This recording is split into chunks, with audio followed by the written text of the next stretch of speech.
Welcome to episode 11 of the KIPS Personal Trainer Application Podcast. My name is Tyler Valencia, and I'm the president of KIPS and Kettlebell Concepts. In this episode, we have Dr. Jan Schroeder.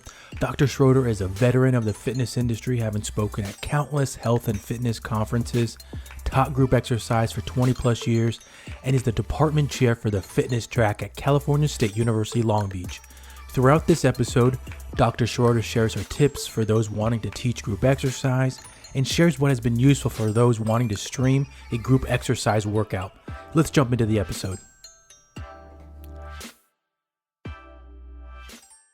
So for today's podcast, we're going to do something a little bit different than previous episodes. Today we have a guest that has meant a lot to my education. She's actually the program director for the degree that I have in kinesiology at Cal State University, Long Beach, and has really made group exercise big. She's a pioneer in group exercise, and so I thought that it would be great that we start with Dr. Schroeder and how you got started in group exercise and kind of your path to where you are now. I don't know. It's an interesting question because I kind of fell into it. When I was in school, I was extremely shy, which I know the people who know me now are like, you've got to be kidding. And I'm like, no, I really was. I was extremely shy. I hated going up, presenting in classes and that sort of thing. And when I finished my bachelor's and was going on for my master's, I knew that I needed to get over this fear of public speaking. And so I started doing some things to get myself out of that box or that fear. And I actually started teaching CPR classes. Wow. Because the format was very laid out for you, and you just do this, this, and this, you memorize it, and you're good to go. And so that got me through my master's. When I started my doctorate, I was teaching classes for the university at the University of Kansas. And so I started to expand then again. Met a friend who taught group exercise, and she really kind of guided me into the right direction. And so I chose a format that, again, was all I had to do was memorize the routine. So I started teaching body pump. Nice. And that was my first movement into the field. And it was great because it was pre-choreographed. All I had to do was memorize the routine. I knew the anatomy, I knew the physiology, I knew the biomechanics. It was just, wow, that performance piece to it was a little scary for me. Yeah. So I started teaching body pump. They had a great program for it. And then once I got into that, I'm like, oh, I get it. I understand it. And started venturing out into other formats where I designed my own choreography. Wow. So much to unpack right there in terms of how you got into it, but also the aspect of one wanting to grow yourself. I think that has actually been a theme in previous episodes with different guests on the podcast about how it's just taking that leap. You know what your weakness might be, but in terms of growing in the field, sometimes you just got to take that leap of faith and put yourself out there, which it sounds like you did with first CPR and then body pump. And I think that roadmap can be something for instructors wanting to get into group exercise. They find something that can help them with potentially a weakness they might have. With yourself, you chose something that is structured, and then eventually you took those leaps into choreography, which I think is instructors that do that. It's amazing because it's a talent. It's a talent to be able to do that kind of stuff, and so it's very. Can hopefully be that segue for some of those instructors that they want to get into it. They don't know how. They maybe take a couple of classes. And I feel like that's probably for some of the listeners, that's what they're thinking right now. Like, how do I teach group exercise? Absolutely. And Tyler, what you said is really important for fitness professionals. We always have to think, what's our next step? Where can I go? How can I learn? Yes. Our job as a fitness professional or as an exercise professional is to teach our clients and to teach our members.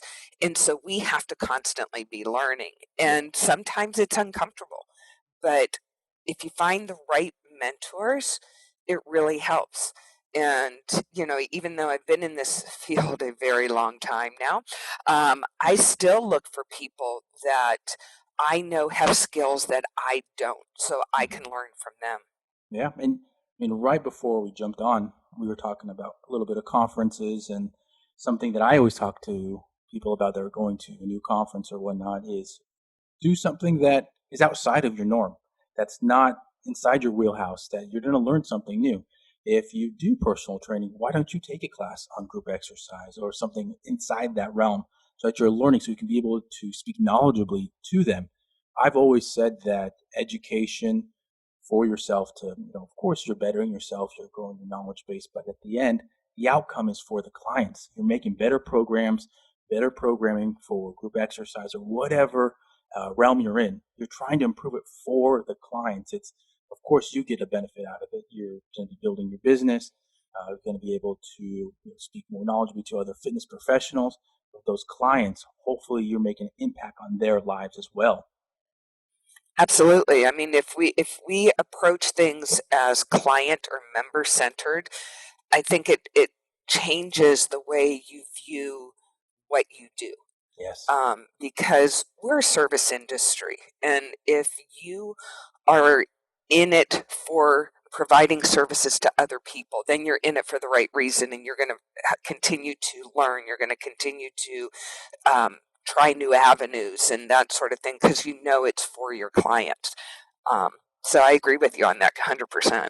Oh yeah, and I think it speaks about the individual. A lot of the guests that we have on this podcast, they all say very similar things about they had an experience and they love helping people. And I think that they look at the fitness industry as a way to give back, a way to improve health. In my undergraduate degree, master's degree, PhD, the whole health topic always comes up, and how we face that epidemic of obesity, overweight, and ways that we can combat it. And so people that get into it, they know that there's tons of people out there that need the help. So how do we solve that issue? And it's a question for the ages. And so to get back to group exercise and um, experience, I think that that is such an interesting topic to dive into because some people might need more experience than others. Where do you think that lies in terms of what's more important? Someone that has solid education, maybe they took a certification from Les Mills, from Zumba, or do you think it's really getting more experience? Can I say yes to both? Of course you can. Of course you can. I mean, coming from an education and an academic background, I am all for education. Um, the reason for that is because when you're up in front of that class, that's one thing. So you have to understand the format. You have to understand how to choreograph or how to have rhythm or how to cue. But then after class and before class, your members come up to you and they ask you random questions on their health or their fitness or their nutrition, and so you need that education, whether it be a formal education or education through certifications, workshops, conferences, reputable reading sources, to be able to give them the correct information. Yes. So that's why I'm going to say yes to both, because you need to understand formats, you need to understand the basics of group exercise, but you also need to have a more well-rounded education in health in general. Yeah. Oh, yeah. And before we move past this, because one, I love the answer, but for the listeners, the first time, and I mentioned this in previous pods, I keep coming back to this, but in previous podcasts, we talked about the whole education, licensure, and all that kind of good stuff. But it came into mind when you were talking about the experience and knowledge and education, all and the importance of it. And in your opinion, right now where we are, it is April 7th, 2020. I remembered learning about licensure, accreditation, all that kind of stuff. Maybe I think I'm trying to go back in my head and date this, but maybe 10 years ago, I'll say. Right. Um, do you think that the whole, the guest right before in the episode 10 of this podcast was a fellow doctorate, and he was talking about how licensure can hopefully improve the education made available. Do you think that, one, that's true? And two, do you think that the clients will potentially get a better outcome from it? Um, yes, absolutely. License, I mean, it's a really hard question Yeah. because, as you said, this debate has been going on for years. Yep. And I don't know how much closer we are than we were 10 years ago. Um, with it, I think if we bring licensure in, Hmm. it can absolutely improve um, the criteria for what it is to be an exercise professional, and the the general population will be able to have a little bit more confidence in that if you are licensed, you are you have a certain level of knowledge. Yeah. But that being said, I mean, we are still a relatively young industry, Yep. and we do occasionally have issues with being a reputable industry. It really doesn't help us when we have individuals who are genetically blessed and they provide exercise and nutrition advice with little or no education at all, and they have these huge followings on social media. Hmm. And with that can bring down the level of our industry when we're trying to elevate the level of our industry. So with that, it's such a hard thing. Yep. Should we have more regulations? Probably, yeah. I agree with that. Do we need to go as far as licensure? I don't know. I don't know.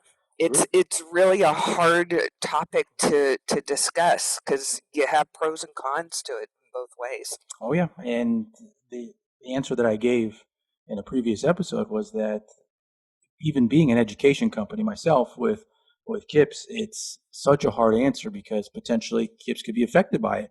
With the Hmm. businesses, there's a whole business aspect to it with the gyms and the way that they hire professionals, and then education companies, and the way that they make education, and then the certifications and their accreditation. There's so many levels for it that oftentimes we just talk about the individuals, the trainers, and what those regulations would be for entering the industry, but there's so much more to unpack on it. And just how 100% agree that it's a conversation that's been going on, and it's probably going to keep going on for a while because I can't tell you what the right answer will be for it. Right, and as you said, it's a business decision, and it's not just the companies like yours, Tyler. It's also the universities. I Yes. mean, if you think about it, most of the exercise science or kinesiology programs are impacted, meaning you don't automatically get in the program. Yeah. Students for where we are at our university, we don't even get, they aren't even considered a kinesiology major until their junior year, Mm. and they have to meet all sorts of criteria to even be admitted. So, as a university, we can't handle more students in certain degrees at times Mm. because of budgets and all of that goes along with it. So it affects not only businesses but also academia See if it it. were to come through. Yeah. Wow. Wow. So let's take a couple steps back because a couple questions ago, I had something that popped in my head that is very relevant to what's going on right now. And at the time of filming, recording this podcast, we're in the middle of the coronavirus pandemic, and there's a lot of fitness professionals that are making a switch to online. And something that triggered in my head was when you and I were chit chatting before we recorded was there was a class that it was very difficult with, or it's difficult to find a way to teach choreography and theory at the same time online.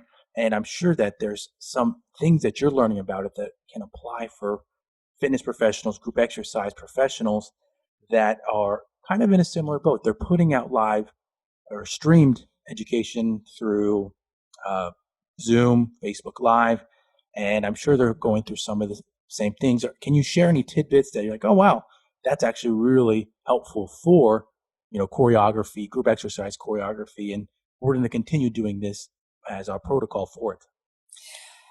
Yeah, with the switch to online, because I teach 6 group exercise classes a week for the general population, and I have switched to teaching online for those classes as well as my academic classes. Mhm. And I'll be honest, it's not been an easy transition. I Um, bet. and it really is for the group exercise classes, there's a lot of different things you need to think about. One, the technology. Yes. It is challenging to make sure you can be heard, you can be seen, the music is at the appropriate level, that your clients aren't having technical difficulties. Mhm. I tend to teach a lot of older adults, so that's been especially challenging on their end to teach them how to use Zoom Mhm. and that sort of thing. But then you also have the issues of where's your liability? Yeah. Um, you're not covered by the gym anymore Yes. because this is you. Do you have personal liability insurance? Can you get your clients or your members or whatever you want to call them? Can you get them to sign a release form for you? Can you get them to assign a waiver form? These are things that we typically in group exercise don't think about because it's covered by the gyms. But now, if you're going to bring it into an online presence, you are possibly liable for what happens in your classes. And are Yes. you prepared for that? Good points. Really good points. And those are big differences between personal training and group exercise right there. The whole liability aspect and the insurance. Those are popular questions that I've seen on group exercise boards. The whole liability, how are they getting them to sign some type of liability if they are making them? But then Mhm. also those technology aspects. A lot of questions I see coming through on boards are about how do I get music streaming at the same time? How do I get the people on the other end to get their video going at the same time? These are very popular questions going on. Have you found that there's maybe one commonality that you've had it with yourself? Ask me that in a different way. Has there been any technical aspects that you've had to overcome? Oh, yes, for sure. I use Zoom because with Facebook Live, certain formats, for example, if you're on with Body Pump or Zoom, but they don't want you on that Facebook Live. Mm, So I use Zoom. And I have found that with the music issue, streaming the live music issue, there are certain steps that you need to take, and it depends on what your computer is. I use a PC. But when you share your screen, you have to share your screen with music and do advanced settings to get the music to play through your Zoom. It's mm, it's crazy, and it's like it took forever to figure that out. Um, it's just one of those things, it's working with other instructors who are doing the same thing you were doing. I've gotten into Zoom rooms for several instructors going, what worked for you? What worked here? Bluetooth doesn't work well. mhm. Blu- Bluetooth causes too much of a delay, so now you got to use your computer. And there's so many issues, Tyler. It's mind-boggling. But those tidbits right there are so useful for the listeners of this podcast. I can't tell you how many times I've seen that question, and hopefully once I hear it, somebody's gonna be like, "Oh, okay, I need to go into the settings, or Right. I need to go and figure out those types of things." Big stuff for them. It absolutely is. It is. It's one of those things where it's challenging, and if you have a regular group of people that attend your classes, they're really after every class I teach now, I'm like, send me feedback. What worked, what didn't, so that I can make adjustments again. It would be great, if we all had a home studio with great lighting and great acoustics, but we don't. We're doing this Yeah, in our living rooms or in our garage, and so asking, for feedback from your clients. And I've gotten into Zoom rooms with a client going, Nancy, can you hear this? How about this? How about that? Before we actually tried it before in a real class. good feedback right there for the listeners. The practice aspects of it, because they have to treat it like it is their, I don't want to say their new norm, because hopefully things will go back to normal. But I've even said to some friends outside of talking business with them that this could be a potential avenue for them in the Hmm. future. Who knows? if you're really good at it and you are offering a product that's professional, that people want to keep coming to, that you could potentially share across the nation, you've just opened yourself up to a new market right there. And just how you said, if you're practicing it outside of improving your craft, just like in the gym or just like with education, you're improving your craft, getting better at it. It's the same aspect of applying it the same way.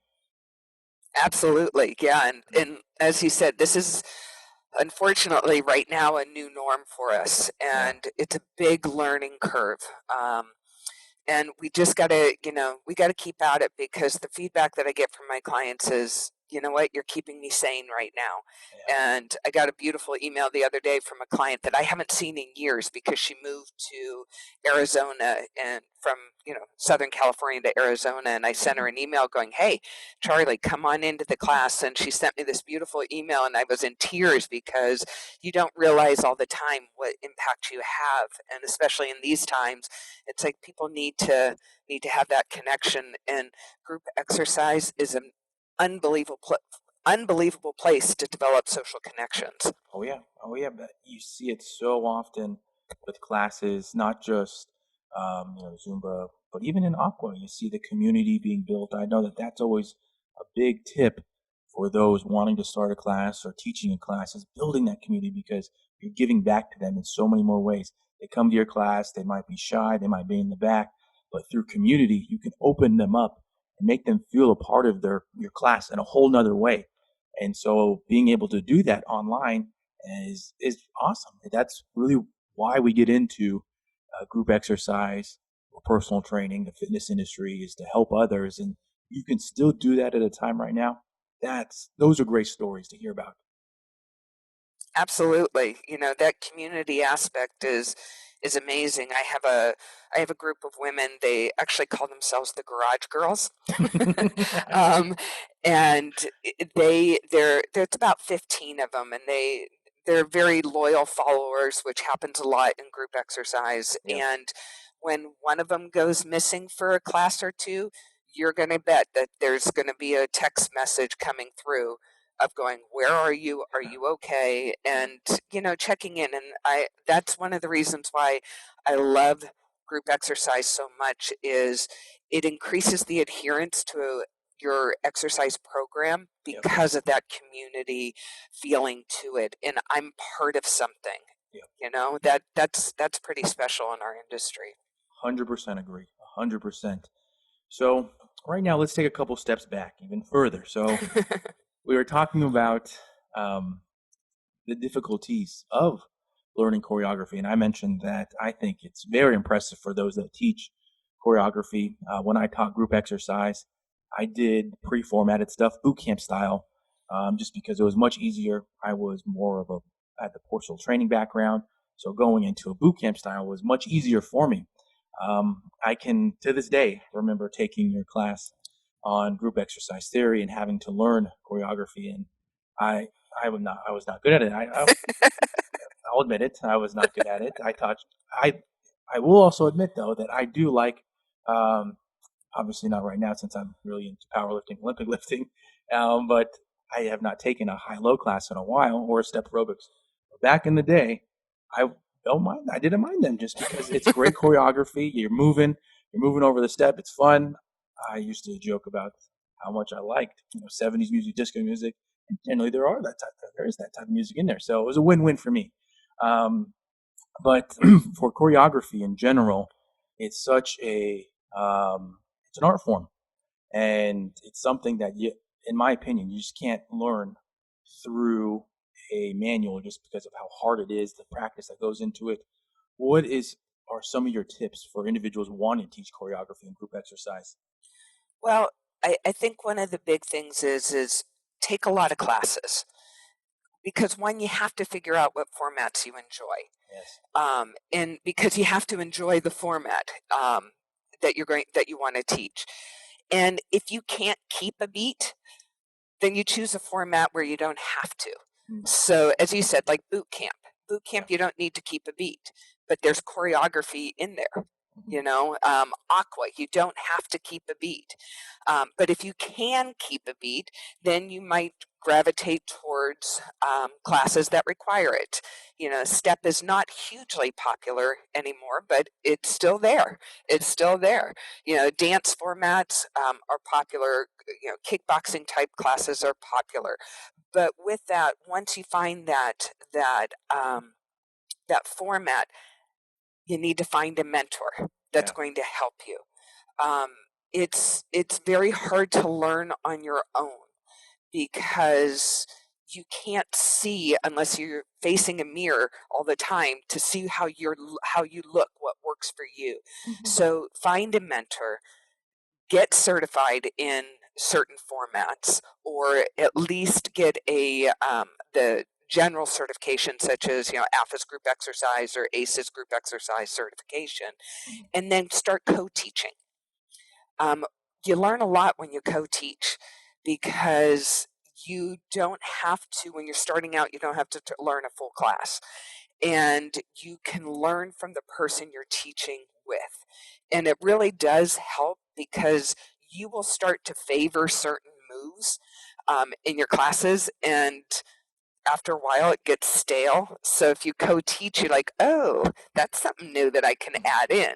Hmm. Or even on YouTube, it's there are some wonderful people who put their choreography up, and following them, understanding how they move, understanding why they chose that move to go with that song. Yeah. It all becomes important, and it's really just doing it over and over and over again. Yeah. You can say that about any type of exercise Yeah, or sport. It's doing the repetition. absolutely. Repetition is critical. With the class that you took all those years ago, Tyler, now that you're getting older, uh, uh, I still tell my students, in order to get through this class, you have to practice. And that's Yeah. practicing in your car. That's practicing, whenever you hear music, trying to keep that beat and figuring out phrasing and figuring out, oh, what move would be cool to do to that particular wording in the song and that Yeah. sort of thing. It's all about performance as well. Yeah. I mean, for me at that time, I can remember because it was um, just it was such a difficult thing at the time. Was the keeping account in your head, thinking about what cue was going to come next, motivating at the same time, and then also performing it at the same time. All those things in combination were just very overwhelming at the time for me. So I can only see how exactly every tip that you just mentioned plays into someone getting better. All those things play into improving your craft, getting better at group exercise, choreography, co-teaching, finding the mentor, practicing in the mirror. Those are all steps of being a professional. If you're just showing up and hoping, oh, hopefully it looks good, Yeah. there's going to be a chance that you're not going to be teaching that long because they're not people aren't going to show up. They're not going to want to come, and you're not going to get recommended. I've seen time and time again that group exercise is a art form that people recommend across several gyms. That many group exercise instructors are going from gym to gym because they are recommended, they're wanting, and they're Hmm. following follows them to these different gyms. That's always been something impressive that you hit on a little bit earlier is the following that you get from it.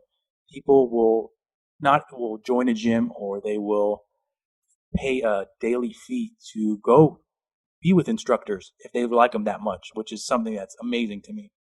Yeah, and it's actually, I think it's great in our industry for if you're a group exercise instructor or if you're a personal trainer to be that hybrid, because for personal training, it helps your business tremendously if you Yeah. are a group exercise instructor, because when you're personal training, you're with one, two, three, maybe four people in small group.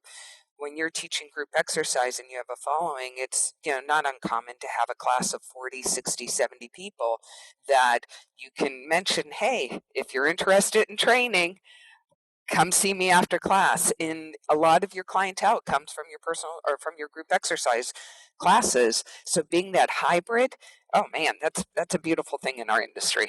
Oh yeah, and I've written probably 3 to 5 different blog posts about that right there. If you think about it, if you are a personal trainer and you are trying to mine new clients and just hopefully getting leads, 1 to 5 a week, 5 would be very generous. You essentially just have 1 hour to hopefully prove to them, and that's your one shot at it. With Hmm. group exercise, you are on display for them every week at certain times, and you have that many opportunity to show, okay, here's what my personality is like, here's my education, here's how I teach it, here's me. Yeah. And the person can understand and be able to invest knowing that they're going to get something good, a good product. And so that aspect, it's you're getting countless leads from it, and it's such a huge benefit. And just how we talked about a couple minutes ago, you can teach a format that you're comfortable with. It doesn't have to be if you are uncertain about choreography, or if you're uncertain about a style of boot camp. There's different options for you out there as a personal trainer wanting to teach group exercise. It's not just you're set in one way. There's different options, and you can find one that's going to hopefully generate more leads to your personal training business and get you, hopefully, I always say, staying within the industry, because I think that's the hardest part. It's easy. I want to say it's easy-ish to enter the industry. It's hard to stay in the industry. Absolutely. Yeah. With our industry, I always talk to people and especially students going, you need to diversify. You need to be a go getter. You need to be able to take no as an answer several times during the day. Yep. But if you keep in mind that your goal was to help people improve their life, then you can do this. Yeah. And I mean, I just go back to I was so shy that it was hard to talk to people. And, you know, now I don't have a problem with that. Yes. Yeah. Really, really good stuff right there. And with fitness professionals going into group exercise, going into personal training, there's always, I'll say, the recommendation from their peers. I know that when I started personal training, I was 19, and I was entering a big gym that 40 plus trainers, and for them, this was their life, this was their career, and I was just entering it part time. And so what really helped was, mentors or people that, how you've mentioned, can help guide your direction. And many of them have had an effect on me now even. And I'm still friends with many of them, and they all talk about the resources made available to them. What are some of those resources that you are recommending on a weekly basis to some of the students? um, a couple things. One is getting to know your organizations. Um, we talk about the American College of Sports Medicine and the National Strength and Conditioning Association as great leaders in our field because they are the ones that put the research together to give us our guidelines. Mm-hmm. But there is also content that ACE puts out, NASM puts out, AFA puts out. Um, all these fitness companies, they're trying to give the best information that they possibly can. And when it's vetted in research, that just is amazing. We talk to our students about attending conferences. Yep. It's a great way to get education from different viewpoints across the nation and across our world, that they can learn something there. It's also a great place to network, Yep. to find those mentors. You never know where your mentor is going to end up. It could be in another country and Yeah. it still works for us. We also talk to them about reading research. And this is the hard part for people, to really understand the research. They a lot of times will take what they read in a magazine Mm-hmm. that's for the general public. But did that magazine actually get it right? Most of the writers do a great job. So I'm not putting them down. They do a great job. But their background is in English. Yep. And so did they really understand what they read. And if we're in the industry, picking up research and actually reading the numbers and understanding where it came from in a peer-reviewed journal becomes pretty critical in our field, especially if you want to start to advance your skills. Hmm. Oh yeah, the application of research is such a, I don't want to say it's difficult, but you have to understand the circumstances of what you're reading. Hmm. Oftentimes, research is performed in a lab because you're trying to make ideal situations, scenarios for outcomes. And if you are reading research, and let's say you just read the abstract, just that first paragraph that's usually at the beginning, and you're like, oh, wow, okay, that's what this is about. But when you really dive into it, you look at the participants, you look at how they developed the protocol, you start questioning, which is good, I think, the questioning part. But then you're like, is that realistic? Is somebody really Right. going to do that? I remember one of the pieces of research that I read years ago was about limb loading and the speed development. And I think for one of them, they had to wear like a weight pack for 8 weeks straight. Somebody didn't honestly wear a weight pack for 8 weeks straight, sleep with it even, just to improve their speed development. So taking those things into account, yeah, research, of course, it's great because that's where the foundation of all the education being that should be the foundation. I've got to correct myself. Should be the foundation of all education being created is rooted in and evidence based practices. But still, we are an industry that has experience and that plays a factor. And I don't want to downplay any experience because I think there's a spectrum of, and sometimes depending on what it is that really is important, the experience aspect. Um, but education is so important and something that you hit on there that when I was a newcomer to the industry, and I will admit on this podcast, as I said to the listeners earlier, that you were one of my professors when I was in my undergraduate degree, and I didn't take advantage of the conferences. You provided free opportunities for students to go to IDEA conference at the time, and I didn't do that because I didn't understand it at the time. But for new people entering the industry, there's so many options out there. There's weekend workshops, there's online education, but there's still conferences. And the thing that you mentioned that's so important is the networking.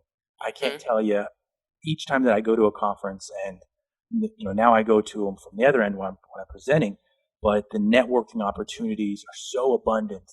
It's amazing.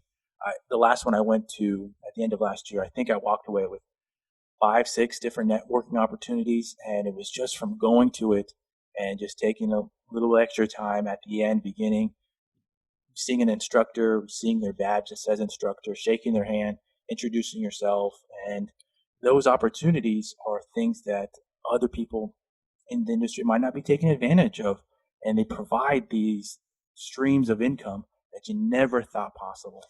Right. And what I think a lot of people in our industry may not realize is that, for example, at a conference, the presenters, they present because they love to bring knowledge to people. Mhm. And people that present tend to be, how do I want to put it? They're very open, Yeah. and the attendees should not be afraid to go up and start talking with those presenters. It's We're a very open industry. We want to improve our industry. We want to provide opportunities for other people. And so going up to a presenter is something that everybody should do. It's not something going, oh well, I don't know enough, so I'm not going to go talk to them. It's amazing the connections that can be made um, with presenters and other attendees just by talking and getting to say, hey, I'm more interested in this, or this is what I do. I can remember being at a conference after I presented on menopause, and a client or a attendee came up and said, well, this is what I'm doing. Is that correct? And I'm like, I don't know. Let's study it. You Hmm. know? So it's really interesting that it's a back and forth. And so when you're attending a conference, you need to put yourself out there going, this is what I do, this is what I want to learn. And it's a great relationship between people who have that experience and people who are wanting to get that experience. We're an open industry, and we really want to help each other as well. Remember, we're service people. Yep. We want to help each other, we want to help our clients, but we want to help our profession as well. Yeah, I think that it's so true about just being willing to go approach the presenter is it's a step, but it's also something that I think everybody that takes these lectures should do. Just introduce yourself. You don't know what this person will be willing to give you right on the spot. Right. Because presenters, like you said, they're giving back. This is their way of giving back, providing knowledge. Of course, there is some business aspect to it. They're getting paid to go to it, and working on getting themselves out there more or establishing their brand even more. But at the same time, they are those people that want to give back. They might just, if they own a company, they might just give you a discount right there. Just hey, email me and I'll give you a discount on X, Y, Z, whatever that might be. They're Right. happy to do it, and that's just the industry that we have, which is great to hear about. As we are getting to our podcast takeaways, something that you mentioned earlier that I think will really hit home for those in the group exercise field, and hopefully I'll say intermediate group exercise instructors that are wanting to potentially make a change in terms of what they offer and how they develop their product. What are some of the tips that you have for those wanting to develop their own choreography? You mentioned a couple already, but what are those tips that you have for them? A couple things. When you're wanting to develop your own choreography, as we said before, make sure you love the format, find that mentor. But when you're actually designing the choreography, a couple things. Make sure you know your music. It's not enough just to go, I'll design my moves and then I'll put the music to it. It's actually you choose your music to design the moves to it. When you are doing your choreography, think three-dimensionally. We are not working in that sagittal plane only. That's a wonderful thing about group exercise, that we don't have a machine a lot of times that we're working with, unless, of course, you're like a cycle or something. But think about how we can move three-dimensionally so that we can mimic our activities of daily living. Making sure that you're working opposing muscle groups. I see too many group exercise instructors focus at the end of their class only on doing crunches and nothing for the low back, and that drives me insane. Let's be safe, let's be smart, let's think about working opposing muscle groups. And we all find moves that we love to do, and we use them frequently, but we always want to add that freshness. So you need to research new moves, and doing that through finding that mentor, or reading or attending a conference and learning from a new instructor, or that sort of thing. But we need to keep that choreography fresh. And just keep thinking about, what can I do, what can I learn today. Especially, even technology right now is important, but what can I learn today to help improve my teaching? Yeah, really good stuff right there. And a tool that you mentioned earlier was YouTube, and finding new choreography and people that will break it down and why they used it. And even I will admit to listeners right now, that's actually a tool that I use on a daily basis. I go on YouTube and I try to learn something new, whether it's for technology, training, my own type of training, or trying to find a product, a technology product. And especially right now, for those that are going online with their training, with their group exercise, if you are interested in a product, type it in YouTube. You don't know what you're going to find, and you will find so many reviews on products, and you might find something even better, and even breakdowns of how to use it. It's never too late to learn. And there's always videos on YouTube of someone breaking it down for you, which I think is such a great aspect for it. Yeah, I agree. YouTube is, I don't know what we used to do without it. And I applaud all those people who take the time to make those videos and put them online.